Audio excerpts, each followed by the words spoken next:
My name is Elena Ward. I'm 32 years old, and at the time this happened, I worked as a financial analyst for an investment firm in the US, a job built on numbers contracts and the assumption that rules matter. That belief shattered the day my parents tried to erase me during the reading of my grandfather's will. It happened in a quiet law office under soft lights where everything looked orderly enough to pass for justice.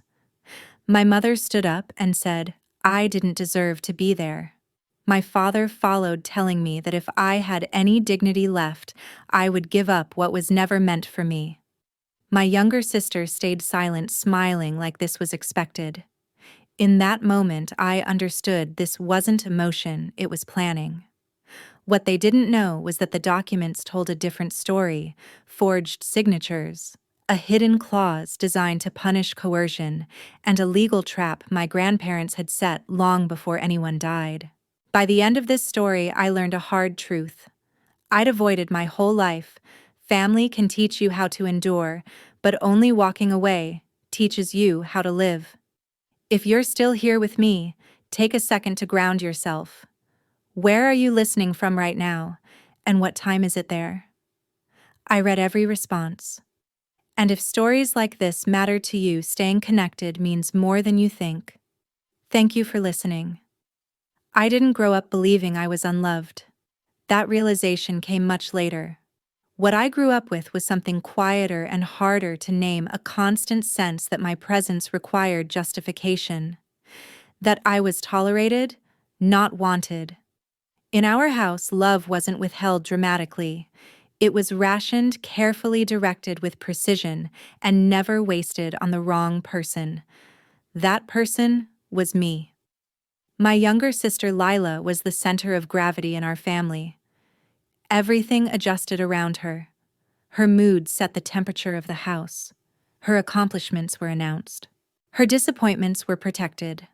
When she walked into a room, my parents softened without noticing they were doing it. When I did, the conversation usually paused, as if someone had to remember why I was there. Birthdays made the difference obvious. Lila's were planned weeks in advance, restaurants, relatives' photos taken from the right angles. Mine were handled efficiently. A cake picked up on the way home. A dinner eaten quickly. No guests unless they were already nearby. I learned early not to ask for more. Asking created discomfort, and discomfort had consequences.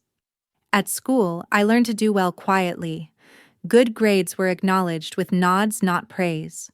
When I brought home a letter about an art scholarship I'd earned in high school, my mother glanced at it and said it wasn't practical, that it made the family look unserious.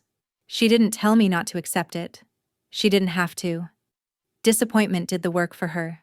My father was more direct. He believed clarity was a form of kindness. Once, after a teacher called to compliment my performance, he told me flatly that families stayed stable when children knew their place. That ambition without permission caused problems. That, if I wasn't careful, I'd become a liability. I didn't argue. I absorbed it. What I learned instead was how to be useful without being visible. I cleaned without being asked. I listened without contributing. I adjusted my opinions mid-sentence if I sensed resistance. Silence became a skill. Endurance became a personality trait. People praised me for being easy. No one noticed what it cost. Lila, meanwhile, was allowed to be loud, emotional, uncertain. When she struggled, my parents leaned in. When I did, they leaned away. It wasn't cruelty. It was calibration. Resources were allocated where they believed they would pay off. There was never a moment when someone sat me down and said I didn't belong. That would have been easier. Instead, there were hundreds of small corrections, looks exchanged across the table, conversations that continued as if I hadn't spoken, decisions made without informing me, then framed as done for my benefit. I remember realizing sometime in my teens that I was being edited out of my own life, not erased completely, just reduced, kept small enough not to interfere. By the time I left for college, I understood the rules. I didn't call home often. When I did, I reported facts, not feelings. I spoke about schedules, not stress. I learned that the less I needed, the more acceptable I became. What I didn't understand then was how deeply those patterns would follow me. How the habit of disappearing doesn't stop when you leave the house that taught it to you. It travels with you. It shows up in boardrooms, in friendships, in relationships where you confuse tolerance for love. Looking back now, I can see that nothing about my childhood was accidental. The favoritism wasn't emotional. It was structural. Lila was being shaped to stay. I was being shaped to leave. At the time, I thought that meant I was the problem. Only later did I understand the truth. I wasn't punished. I was prepared. Prepared to survive without approval. Prepared to function without reassurance. Prepared eventually to walk into a law office years later and recognize manipulation for what it was, because I had been living inside it my entire life. I left for college with a kind of quiet determination that doesn't look impressive from the outside. I didn't announce my plans. I didn't frame them as escape. I treated leaving the way I treated everything else, methodically, without drawing attention. I studied finance because it was practical, because it translated effort into measurable outcomes, and because numbers didn't change their behavior based on who was asking the question. Charleston was far enough to create distance, but close enough to keep expectations intact. I paid my own way as much as I could. Scholarships first, campus jobs second, loans only when there was no alternative. Independence, I learned, was easier to justify when it looked responsible. I did well. Not loudly. Not competitively. I showed up. I learned the systems. I paid attention. By my final year, I was graduating at the top of my class. When I told my parents, the reaction wasn't celebration, it was caution. My mother asked what I planned to do with a degree like that. My father asked who I thought I was trying to impress. I answered carefully. I said I wanted stability. What I meant was safety. After graduation, I was offered a position at a mid-sized investment firm. It wasn't glamorous, but it was solid. The work was structured. The expectations were clear. I thought briefly that this would be something they could be proud of, something neutral enough not to provoke resentment. I was wrong. The more independent I became, the more tense family gatherings felt. My successes shifted the balance in the room. Conversations that once ignored me now circled me with an edge. Compliments were delivered with qualifiers. Questions were framed as challenges. I learned quickly not to mention promotions unless asked. Lila's life was moving in the opposite direction. She changed majors twice, then stopped attending classes altogether. Each interruption was explained away. Stress, pressure, the wrong environment. My parents rallied around her with concern and patience. They spoke about her potential as if it were something fragile that needed protection. When I suggested she might need structure, my mother snapped that I didn't understand pressure the way Lila did. When I offered to help her look at alternative programs, my father told me not to interfere. I stepped back. What I didn't see coming was how far that imbalance would go. It started with a credit alert, one of those automated emails you barely register until the subject line catches your eye. A new account inquiry. Not one I recognized. I assumed it was a mistake. Then another. And another. I called the credit bureau. Sat on hold. Answered questions. Listened as a representative read back information I hadn't provided. Addresses I hadn't lived at in years. A co-signer listed as a family member. My name had been used. When I confronted my parents, they didn't deny it. My mother explained that Lila needed help, that this was temporary, that families support each other. My father told me I had good credit and stable income, so it made sense. He said it like it was a compliment. I asked why they hadn't told me. My mother said I would have overreacted. I remember sitting at the kitchen table listening to them justify decisions that legally belonged to me and feeling something shift. Not anger. Not yet. Something colder. Recognition. They didn't see my accomplishments as mine. They saw them as resources. I paid off what I could immediately. I closed accounts. I froze my credit. I didn't raise my voice. I didn't threaten legal action. I did what I'd always done. I handled it quietly. What I couldn't quiet was the understanding that followed. Success in our family wasn't celebrated unless it stayed useful. The moment it stopped serving someone else, it became a problem. My independence wasn't threatening because it made me different. It was threatening because it made me less controllable. That was when I began to separate emotionally, not dramatically. I didn't announce boundaries. I simply stopped offering explanations. I reduced contact. I kept conversations factual. I stopped asking permission for choices I was already making. At work, my confidence grew. I trusted my instincts. I learned to ask questions without apologizing. I noticed how different I felt in rooms where competence was valued over compliance. At home, the distance widened. Looking back, I understand now that this was the turning point. Not because of the credit fraud itself, but because it forced clarity. It showed me how my achievements had been reclassified from something I earned to something they felt entitled to use. I didn't confront them again. I didn't demand accountability. I did something quieter and far more consequential. I started building a life that didn't require their approval to function. I left Savannah without announcing it as a departure. I didn't frame it as distance or make promises about visiting more often. I treated it like a practical decision. New job opportunities, a different cost of living a small apartment closer to work. On paper, it was responsible. Emotionally, it was necessary. The apartment was nothing special. One bedroom, thin walls, a window that faced another building instead of the street. But it was mine. The lease was in my name. The furniture was chosen without negotiation.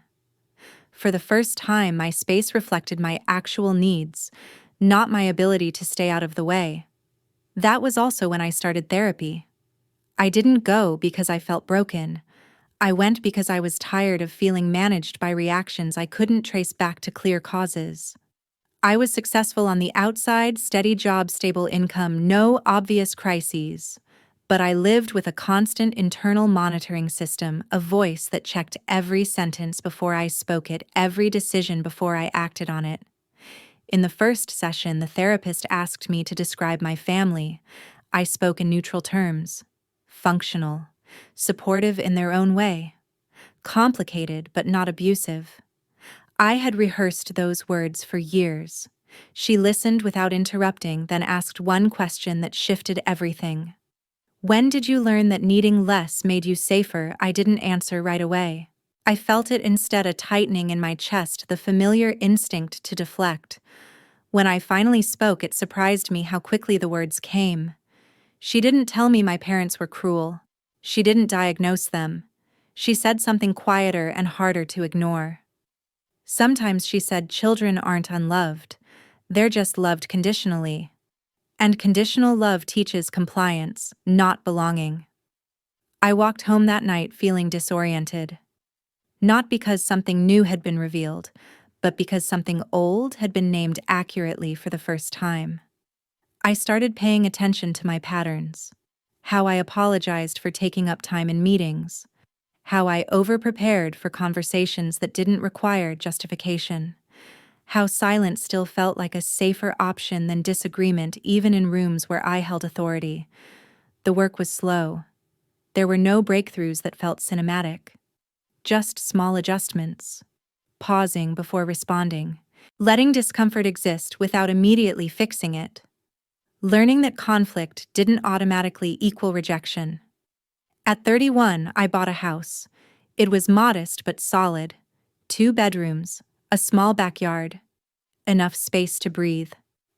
I signed the paperwork alone. I moved in with the help of friends, not family. I didn't invite my parents to see it. I didn't mention it at all. No one asked. That absence was its own kind of answer. I realized then that I had been carrying an invisible contract for most of my life, one that required me to minimize myself in exchange for proximity. And without my noticing, I had quietly voided it. Contact with my family became infrequent. When we spoke, conversation stayed on the surface: weather, schedules, updates that didn't require emotional participation. I stopped trying to explain my choices in a way they could approve of. I stopped anticipating their reactions. What surprised me most wasn't their anger, it was their indifference. Without my compliance to react against, there was nothing to push on. The dynamic had depended on my engagement. Once I withdrew it, the structure weakened. I didn't feel free yet, but I felt steadier, less reactive, more capable of holding my own perspective without immediately questioning its validity. In therapy, I began to understand that distance wasn't punishment, it was protection. That stepping back didn't mean I lacked compassion, it meant I was finally applying it correctly. I stopped hoping they would notice my growth and feel regret. I stopped imagining conversations where everything would be acknowledged and repaired. Those fantasies had kept me tethered far longer than conflict ever did.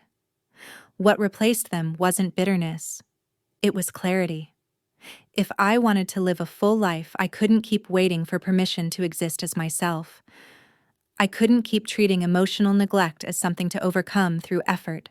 The truth settled in slowly but firmly. Survival had taught me how to endure. Healing would require something different. It would require choosing myself without asking anyone to witness it. My grandparents passed within 6 months of each other. There was no long illness that brought the family together, no drawn-out vigil that softened old resentments. The first call came early in the morning. The second came just as abruptly before anyone had fully adjusted to the first loss. Grief arrived quietly, layered with logistics. Funerals were handled efficiently, condolences were exchanged, roles re-established themselves without discussion. I stood where I was expected to stand, spoke when spoken to, and left without lingering.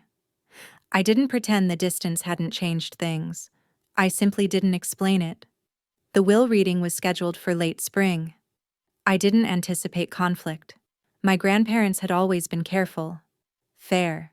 They believed in balance, in dividing what they had equally among their grandchildren. That was the version of the story everyone repeated. I assumed the meeting would be procedural, brief, uneventful. I was wrong. The law office was understated, the kind of place designed to neutralize emotion. Neutral colors, thick carpet, a table polished enough to reflect faces if you looked down.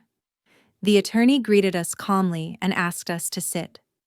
I remember noticing how my parents positioned themselves slightly forward, already engaged. Lila sat close to them. I took a seat farther down the table out of habit more than intention. The attorney began reading.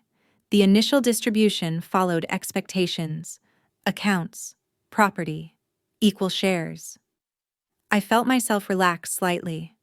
Not because of the money, but because fairness was still intact, because nothing had been rewritten. Then he paused. He adjusted his papers, cleared his throat, and read a clause I had never heard before. An additional trust.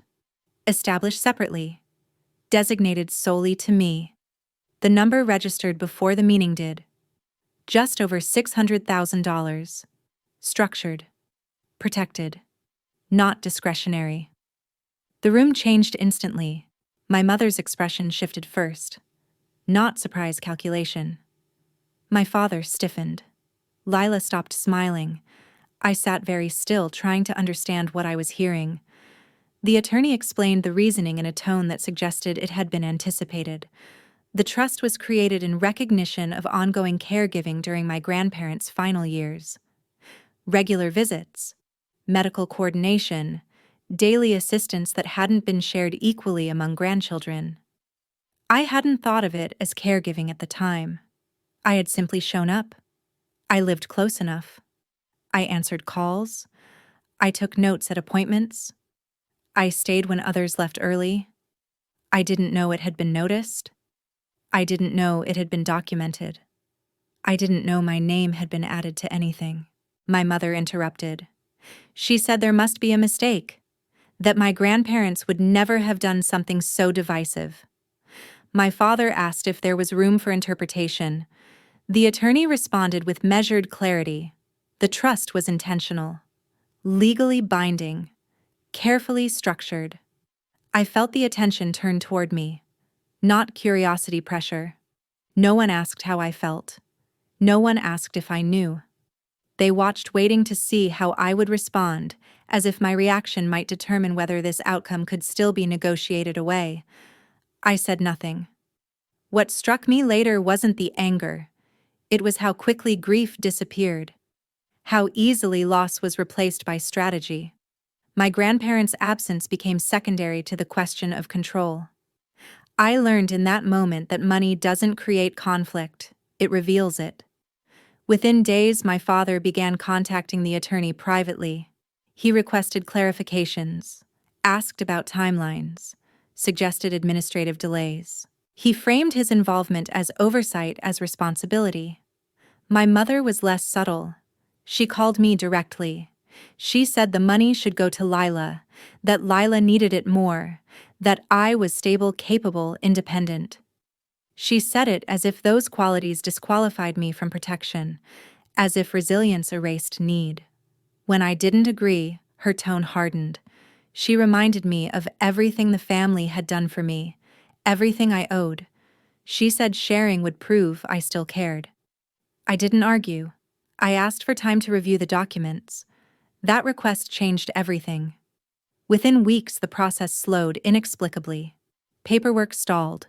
Calls went unanswered. Deadlines shifted. My father, as executor, cited complications that didn't exist. I watched it unfold with a sense of detached clarity. I had spent my career analyzing systems, tracking patterns, identifying risk. This wasn't confusion. It was obstruction.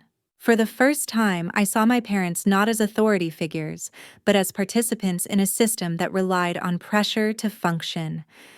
And for the first time, I understood that the trust wasn't just an inheritance, it was a boundary. One my grandparents had drawn for me when I hadn't yet known how to draw one myself. Once the trust became real, my parents stopped pretending this was about fairness. The language shifted quickly from concern to entitlement, from suggestion to demand. My father leaned heavily on his role as executor, using it as both shield and weapon. He spoke in terms of procedure, of delays that needed review, of documents that required additional verification. Each explanation sounded reasonable in isolation. Together they formed a pattern. The money wasn't moving.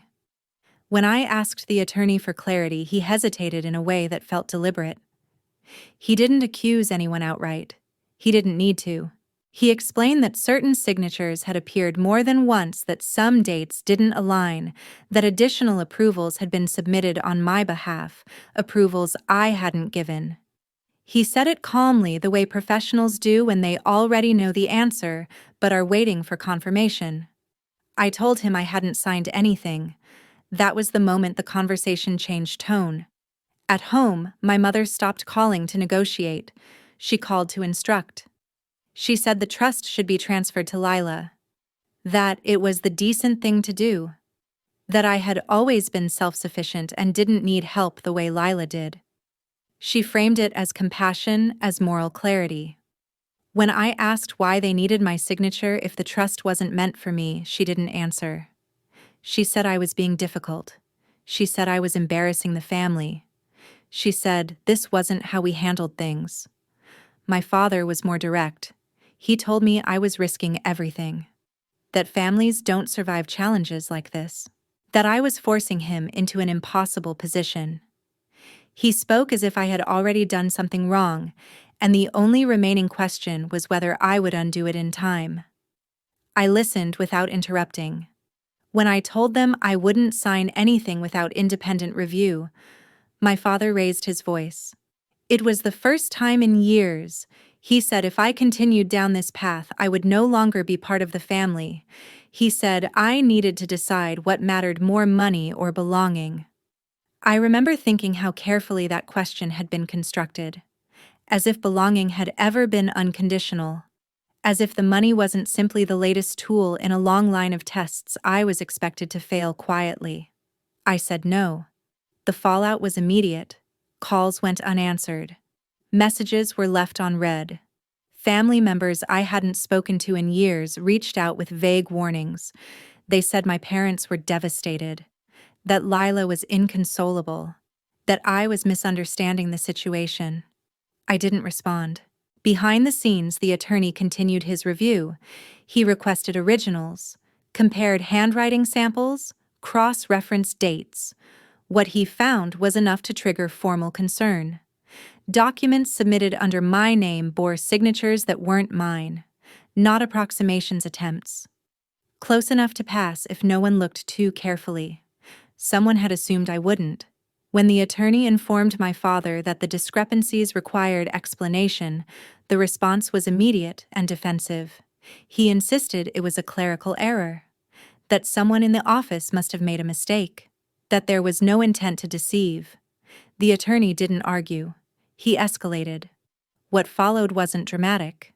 No police at the door, no shouting in courtrooms, just a series of quiet, consequential steps. Additional oversight, temporary suspension of disbursement authority. Formal notice issued in writing. My father lost control of the process he thought he owned. My mother called me that night. Her voice wasn't angry anymore. It was sharp with panic. She said I was going too far, that I didn't understand what I was doing, that this could ruin people's lives. I asked her whose. She didn't answer. For the first time, I felt something solid under my feet. Not triumph, not satisfaction, just stability. The kind that comes from standing inside the truth without needing anyone else to validate it. I realized then that this wasn't about inheritance. It was about permission. They had assumed they could take from me because I had always allowed it. They had assumed compliance would arrive eventually, the way it always had. They had miscalculated. When the attorney confirmed that forged signatures constituted a violation of the will's conditions, I didn't feel vindicated. I felt relieved. Relieved that I hadn't imagined the pattern. Relieved that the system, imperfect as it was, had room for accountability. Relieved that I didn't have to explain myself anymore. That night, I sat alone in my living room and thought about how often I had been told that resistance would cost me everything. How often silence had been presented as the safer option, and how wrong that had been. Some costs don't appear immediately. They accumulate quietly over years until you realize you've been paying them your entire life. This was the moment I stopped paying. I went to see my grandmother Ruth on a gray afternoon that felt heavier than the weather justified. She had asked me to come alone, not urgently, just quietly, the way she did everything when she didn't want an audience. Her house smelled the same as it always had: clean linen, old books, the faint trace of tea steeped too long. Time moved differently there, slower, more deliberate. She looked smaller than I remembered, but her eyes were steady, clear in a way that made it impossible to pretend this conversation was casual. We sat at the kitchen table. She didn't offer condolences. She didn't ask how I was holding up. She reached for my hand and held it longer than necessary, as if grounding herself in the fact that I was there. "I need to tell you something," she said, "before other people start telling it for me." She took a breath that trembled despite her effort to control it. "Your grandfather knew." The words landed gently, but their weight was immediate. She told me he had noticed the patterns long before anyone else acknowledged them. How often I was the one coordinating appointments. How frequently I showed up without being asked. How rarely anyone thanked me, and how little that seemed to matter to me at the time. He noticed who stayed when it was inconvenient, and who disappeared when it became uncomfortable. He also noticed the pressure. Not the loud kind, the quiet kind, the assumptions. the way decisions were made around me and then presented as done for my benefit, the way I was expected to yield without being asked. He worried about what would happen after we were gone, Ruth said. Not to the family, to you. She explained that the trust hadn't been a reward, it had been a safeguard. A way to ensure that whatever happened, I wouldn't be forced into compliance through guilt or obligation. That I would have leverage not to punish, but to protect myself. Then she told me about the clause. It was buried deep in the will, written in precise language that left little room for interpretation. Any attempt to coerce, manipulate, or interfere with a beneficiary's inheritance would result in forfeiture of the offending party's share. No warnings, no appeals. He didn't trust that people would behave differently once money was involved, she said. He trusted paperwork more than promises. I sat there absorbing the reality that my grandparents had seen me more clearly than I had seen myself. That they had planned for a version of the future where I would need protection I didn't yet know how to claim. When I asked why no one told me, Ruth's voice broke. Because we didn't want you to carry that weight while we were alive, she said. And because we hoped foolishly that it wouldn't be necessary. The attorney confirmed everything days later. The forged signatures constituted interference. The delays and misrepresentations qualified as coercive behavior. Under the terms of the will, my parents were no longer beneficiaries. My father was removed as executor immediately. There was no hearing, no dramatic announcement, just letters sent, authority revoked, and a process corrected. When my parents found out, the reaction was explosive. They didn't call to ask what had happened. They called to accuse, to blame, to rewrite history fast enough that they could still recognize themselves in it. They said I had manipulated the situation, that I had turned my grandparents against them, that I had taken advantage of their age and trust. I listened once. Then I stopped answering. The truth didn't need defending.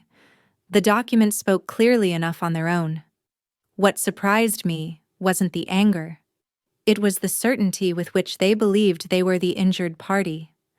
As if accountability were something that happened to other people. As if consequences were a personal attack, not the result of choices made repeatedly over time. Family members began calling again, their tones shifting now that the narrative had changed. Some apologized for doubting me. Others asked for explanations they hadn't wanted before. A few stayed silent, unwilling to admit how easily they had accepted a version of events that painted me as the problem. I didn't correct them. Therapy had taught me that clarity doesn't require consensus, that being understood by everyone is not the same as being truthful.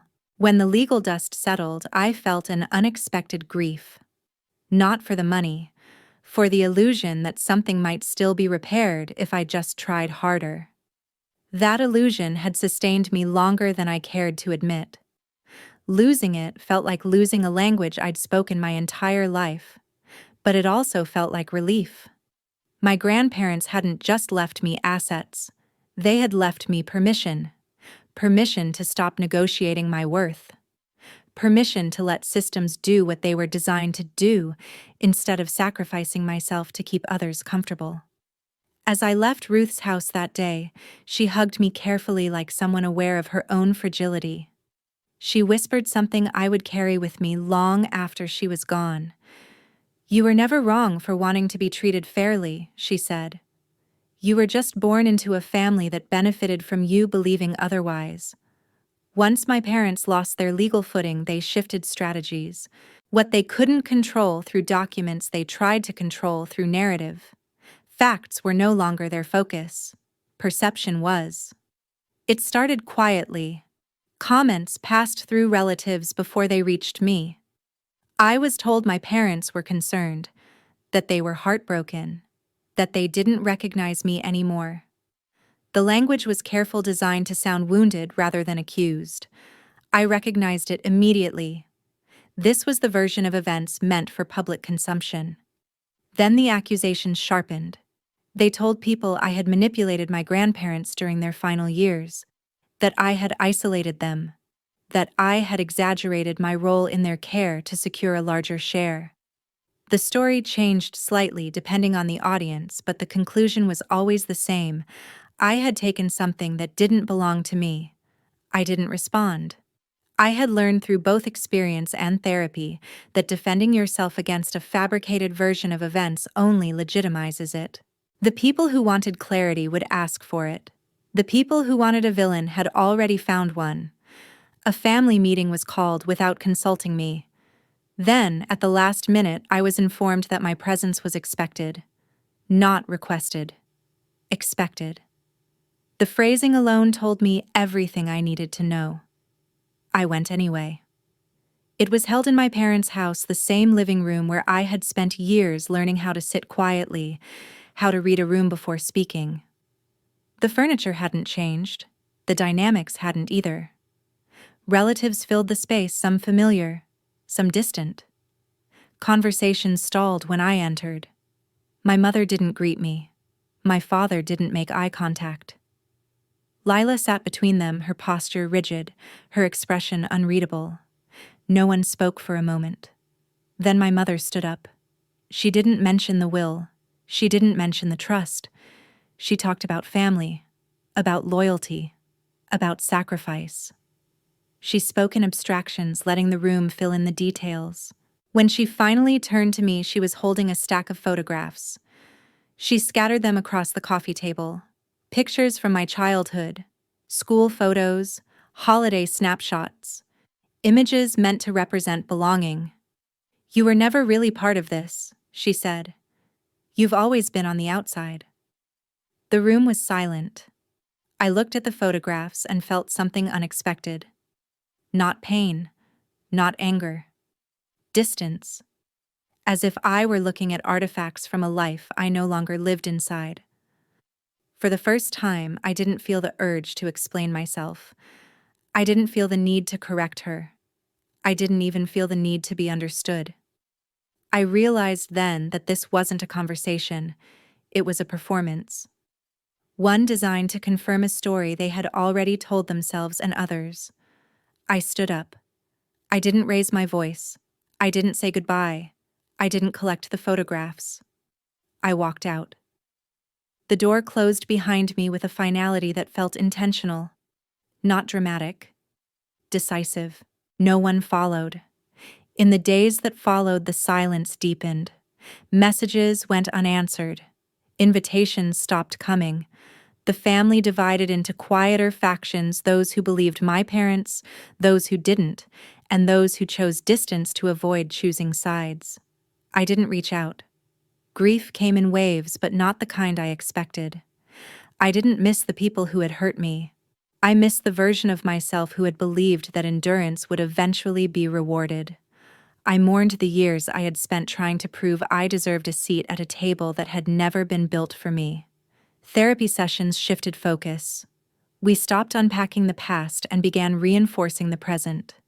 Boundaries were no longer theoretical. They were lived. I learned that walking away doesn't always feel empowering in the moment. Sometimes it feels empty.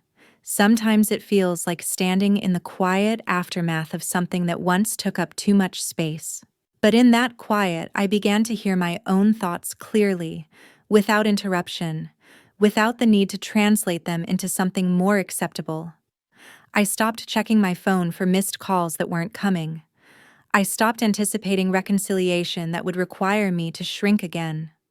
I let the story they were telling exist without trying to overwrite it. What I gained wasn't closure in the traditional sense. It was freedom from the obligation to participate in a dynamic that thrived on my silence. Leaving didn't make me stronger overnight. It made me honest. And honesty, I was learning, was far more sustainable than endurance ever had been. Lila reached out months after the last family meeting. Not with an apology, not with a request, just a short message that said she needed to talk and didn't know who else to ask. I read it twice before responding. Not because I was unsure what to say, but because I was trying to understand what it would cost me to say anything at all. We met at a quiet cafe halfway between our homes. Neutral territory. No shared history attached to the walls. She arrived early and stood when she saw me, then sat back down as if she'd forgotten why she'd moved in the first place. The confidence she'd always worn around our parents wasn't there. What replaced it was something tentative, unsteady. She didn't start right away. She stirred her coffee until it went cold. She looked at the window instead of at me. When she finally spoke, it wasn't rehearsed. "I don't know how to live without them telling me what to do," she said. It wasn't an accusation. It wasn't self-pity. It sounded like a fact she'd only recently discovered. She told me what I hadn't seen while I was building distance, how our parents had managed her choices quietly but completely, which classes she could drop, which friends were temporary, which disappointments were allowed and which were quietly erased. She told me how every failure had been softened for her, but at a cost she never learned how to stand inside it. For the first time, I heard fear in her voice. Not the kind that asks for rescue, but the kind that comes from realizing you've never actually made a decision alone. She cried then. Not dramatically. She covered her face with her hands and tried to stop, which only made it worse. I didn't interrupt. I didn't reassure her. I didn't frame it as forgiveness or reconciliation. I let the moment exist without trying to shape it. When she looked up, her eyes were red but clearer than I'd ever seen them. "I don't know who I am without them," she said, "and I don't think they ever wanted me to find out." I recognized that feeling. Not from the same place, but from the same structure. Different outcomes, same machinery. She told me she had read the documents, that she had finally understood what had happened with the will, with the trust, with the clause my grandparents had put in place. No one had explained it to her directly. She had pieced it together through fragments, through overheard arguments, through the silence that followed. "I thought you were taking something from me," she said quietly. I didn't realize they were taking something from both of us. That was the closest she came to an apology. I didn't push for more. She told me she was moving out, that she had applied to a local university and been accepted into a program she'd delayed for years because it wasn't considered practical. She said it like she was bracing for disapproval. I didn't offer advice. I didn't warn her. I didn't tell her how hard it would be. She already knew. Instead, I asked her what she wanted to study. She answered without hesitation. We talked for hours. Not about the past in detail. About logistics. About rent. About class schedules. About therapy, hers, not mine. It was the first conversation we'd ever had that didn't orbit our parents' expectations. When we left, we didn't hug. It would have been too familiar, too symbolic. We nodded the way two people do when they understand that something has shifted but hasn't yet settled. After that, our communication was cautious but consistent. Messages exchanged without obligation, updates shared without performance. We didn't rewrite our history. We didn't pretend harm hadn't been done. We simply stopped asking each other to carry roles that no longer fit. Watching Lila build a life without constant supervision changed something in me. Not because it redeemed the past, but because it confirmed what I had already learned: control and care are not the same thing. Protection that prevents growth isn't protection at all. I didn't become her guide. I didn't step into a parental role she didn't ask for. I remained her sister. Present, but not responsible. That distinction mattered. For years, I had believed that stepping back meant abandonment. That distance was something you inflicted or endured. What I was learning now was quieter and far more complicated. Distance can be a condition for honesty. Lila didn't need me to save her.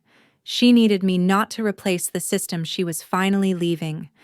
And for the first time, I trusted that I could offer that without disappearing myself.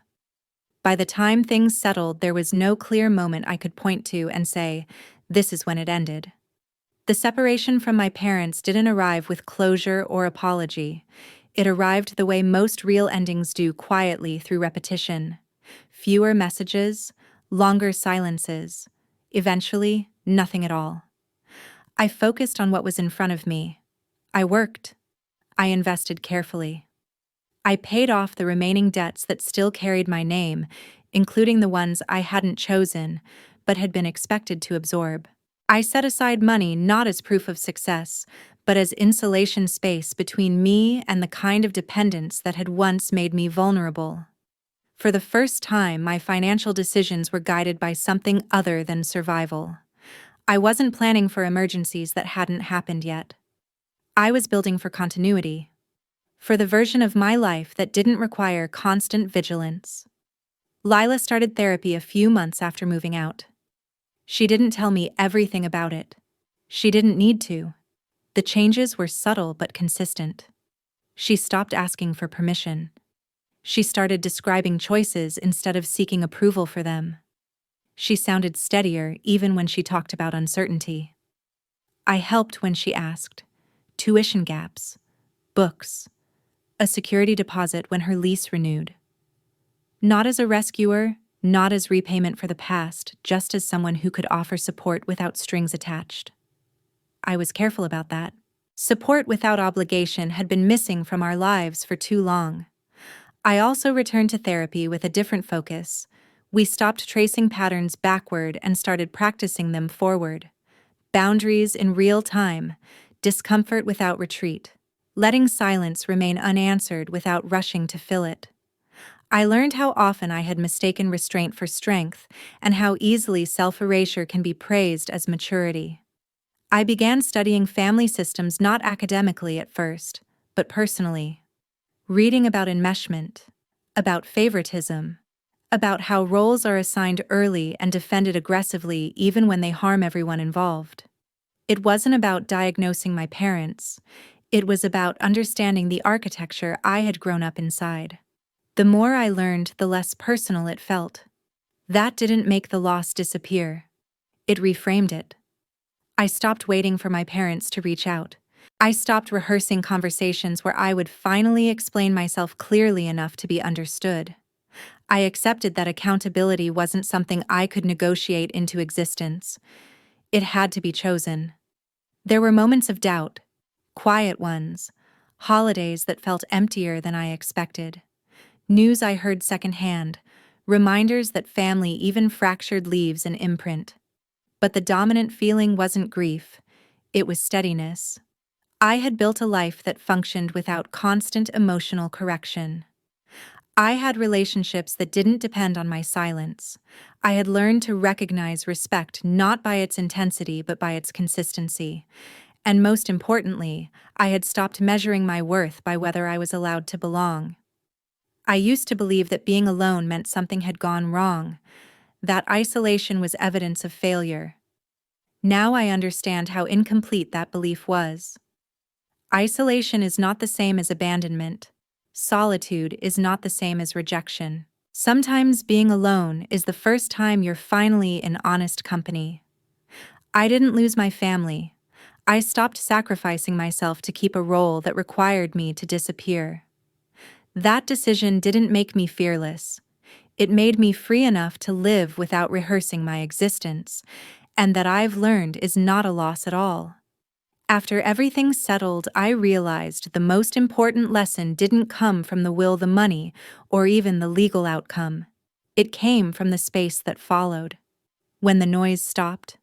When no one was asking me to explain myself anymore. For most of my life, I believed endurance was proof of character. That if I stayed quiet, flexible, and accommodating long enough, things would eventually balance out. What I learned instead is that endurance without boundaries doesn't lead to peace, it leads to disappearance. You can survive almost anything if you make yourself small enough, but survival is not the same as living. Walking away didn't mean I lacked loyalty or compassion. It meant I finally applied those things in the right direction. Toward a life that didn't require constant self-correction. Toward relationships where respect didn't depend on my silence. Toward a future where stability wasn't earned by sacrifice alone. If there's one truth I carry forward, it's this. Being alone is not failure. Sometimes it's evidence that you stop negotiating your worth. If this story felt familiar, I'd really appreciate hearing from you. Where are you listening from, and what time is it there right now? Your perspective matters more than you might think. And if you found value in spending this time with me, thank you for listening, for staying, and for being here.